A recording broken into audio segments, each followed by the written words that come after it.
আজি প্ৰায় 5টামান বজাৰ পৰা ৰাতিপুৱা পানীটো ক'ৰ পৰা ওলালেও আমিও নাজানো। ৰাতি ইমান বৰষুণো নাছিলে,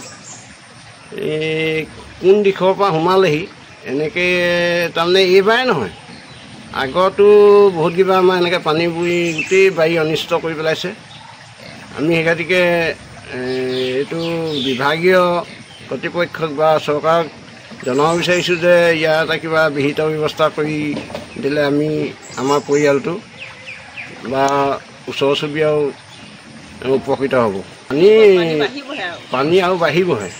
আমি সেইবিলাক নিৰ্দিষ্ট বন্ধা জেগাই জেগাই আছে তেওঁলোক, সেই গতিকে আমি সকলো দিশলৈকে লক্ষ্য ৰাখি এই নিউজ চেনেল মাতি বিষয়টো সমগ্ৰ অঞ্চলত বা সমগ্ৰ ৰাইজক বা চৰকাৰক আমি জনাই দিছোঁ। বৰ্তমান এতিয়া আমাৰ ইয়ালৈ আমাৰ যিজন গাঁৱৰ প্ৰধান তেখেত আহি গ'ল।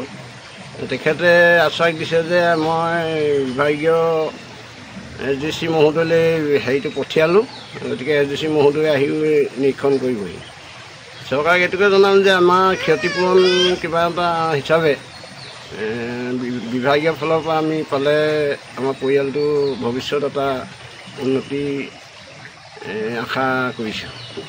পানী মানে বছৰীয়া এনেকৈ পানী সোমাই থাকে। আজি 10 বছৰ ধৰি এনেকৈ পানীত আমি কষ্ট কৰি ভুগিবলগীয়া হৈছে, কিন্তু খোৱা টাইমত আমি খাবলৈ নাপাওঁ। এনেকৈ পানীয়ে মানে কিছু দিনটোতে আমাৰ এনেকুৱা মানে দিনটোলৈ থাকে।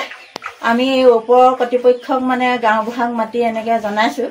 তেখেতলোকে ওপৰৰ কৰ্তৃপক্ষৰ লগত কি যোগাযোগ কৰিছে নাজানো।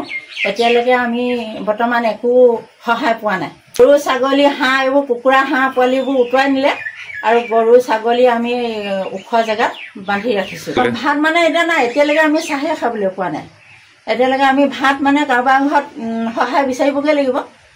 ওচৰৰ সহায় মানে বিচাৰি এনেকৈ খাবতো লাগিবই, নোখোৱাকৈতো থাকিব নোৱাৰি। আৰু বেমাৰী দেহা এতিয়া এই কেইদিনমান হৈছেহে হস্পিটেলৰ পৰা অহা। সেইটো কাৰণে তেখেতলোকক আমি কাতৰে অনুৰোধ কৰিছোঁ যাতে আমাক কিছু সহায় কৰে বুলি। আৰু আমি মানে এনেকৈ কি কৰিম, আমাৰ আলিটো আমাৰ একেবাৰে চাপৰ। এই আলিটো চাপৰ কাৰণে আমাৰ মানে পানীটো বেছি সোমাবলৈ সুবিধা হৈছে। আমিতো এতিয়া দুখীয়া মানুহে এতিয়া ঘপককৈ ধৰক মাটি উঠাবও নোৱাৰোঁ। সেইটো কাৰণে আমাক মানে বহুত সহায় লাগে। এতিয়া চৰকাৰে কি সাহায্য দিয়ে, আমাক সহায় এটা লাগে। এতিয়া আমি বিভাগীয় কৰ্তৃপক্ষক মাতি আনি আমি গাঁওবুঢ়াকে মাতিছোঁ। ওচৰৰ মানে তেখেতে এতিয়া চাবলৈ আহিছেও বাৰু, 3বাৰমান আহিছে। আহি মানে তেখেতে কি যোগাযোগ কৰিছে আমি সেইটো নাজানো।